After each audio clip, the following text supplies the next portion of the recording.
علیکم ورحمۃ اللہ وبرکاتہ۔ الحمدللہ والصلاة والسلام علی سید المرسلین وعلی آلہ وصحبہ اجمعین، اما بعد۔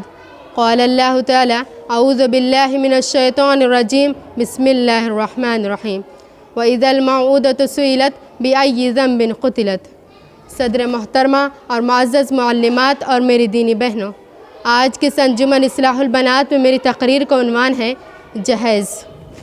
میری دینی بہنوں، جہیز لینا دینا نہ حرام ہے اور نہ ناجائز، لیکن ہے ایک لعنت، ایک مصیبت، ایک المیہ اور ایک ناسور جس کے مسلمان بھی شکار ہے۔ ایک غیروں کی رسم و غیروں کا وطیرہ و طریقہ ہے جسے مسلمانوں نے بھی اپنا لیا ہے۔ سنت کے صحیح طریقے کو چھوڑ کر غیر مسلموں کی دیکھا دیکھی بہت سے غلط چیزیں اختیار کر لی ہے۔ انہی میں سے ایک جہیز کی لعنت بھی ہے۔ یہ لعنت خود انہوں نے اپنے گلے میں ڈال لی ہے اور اپنے لیے پریشانیاں مصیبتیں بڑھا لی ہیں۔ لڑکی کے والدین اپنی مرضی و خوشی سے بیٹی کی آئلی زندگی کی ضروریات کی کچھ چیزیں بطور امداد، تعاون و تحفہ و ہدیہ تو دے سکتے ہیں۔ محبت، تعلق، ہمدردی و خیر خواہی کے جذبے سے ہر کوئی کسی کو بھی دے سکتا ہے، لیکن شادی کے ساتھ اسے لازم ضروری سمجھ لینا، اسے لازم ضروری قرار دینا، اسے مانگنا، اس کا مطالبہ کرنا بالکل غلط، بے بنیاد اور بے دلیل ہے۔ شریعت اسلامیہ نے لڑکی والوں پر اس طرح کی کوئی ذمہ داری نہیں ڈالی ہے۔ اسے اچھی تعلیم و تربیت دینے، تقوی طہارت کی زندگی گزارنے کے آداب سکھانے اور بالغہ ہو جانے پر مناسب رشتہ ملتے ہی شادی کر دینے کی ہدایت و تلقین کی گئی ہے۔ کہیں یہ حکم نہیں دیا گیا جب تم اپنی لڑکیوں کی شادی کرو تو ان کو یہ چیزیں دو، ان کے لیے سامان اکٹھا کرو، ان کے شوہر اور سرپرستوں کو اتنی نقدی حوالے کرو۔ محدثین و صحابہ کرام نے آپ صلی اللہ علیہ وسلم کے ہر قول و فعل کو محفوظ کر دیا ہے اور زندگی کے جملے امور سے متعلق دینی معلومات و احکامات کو اکٹھا کر دیا ہے۔ ان میں جہیز جیسی نام اور ذکر و تفصیل نہیں۔ اگر کہیں کچھ ملتا ہے تو برائے نام۔ اللہ کے رسول صلی اللہ علیہ وسلم نے 1 2 نہیں بلکہ 11 شادیاں کی، لیکن کہیں بھی جہیز کا نام و نشان موجود نہیں، اور اپنی بیٹیوں کی شادیاں کی جہیز اور لین دین کی کوئی بات نہیں۔ لے دے کہ حضرت فاطمہ رضی اللہ عنہ کی شادی کے سلسلے میں چند چیزیں دینے کا ذکر ملتا ہے، لیکن ان کی حیثیت نہ فرمائش کی ہے اور نہ ہی لازم ضروری کی۔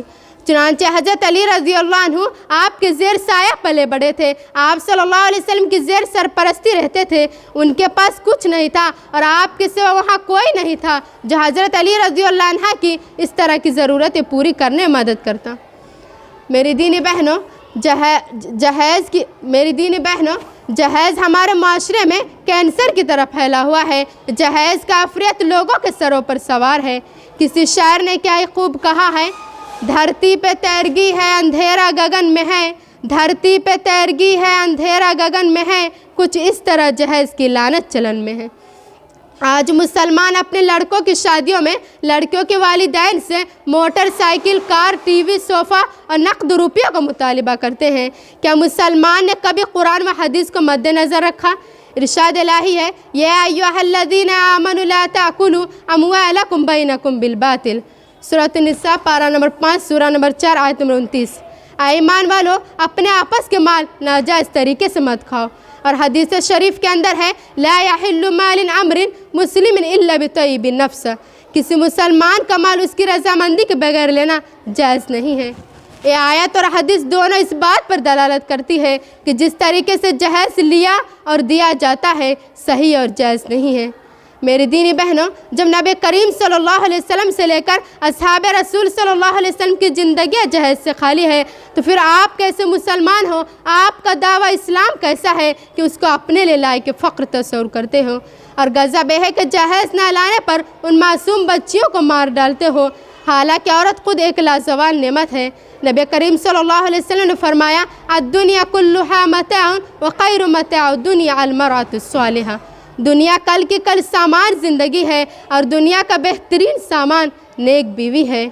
مگر آج اس ہوا ہوس کے دور میں جبکہ امیر سے لے کر غریب تک لمبے چوڑے جہیز کا خواہش مند ہے،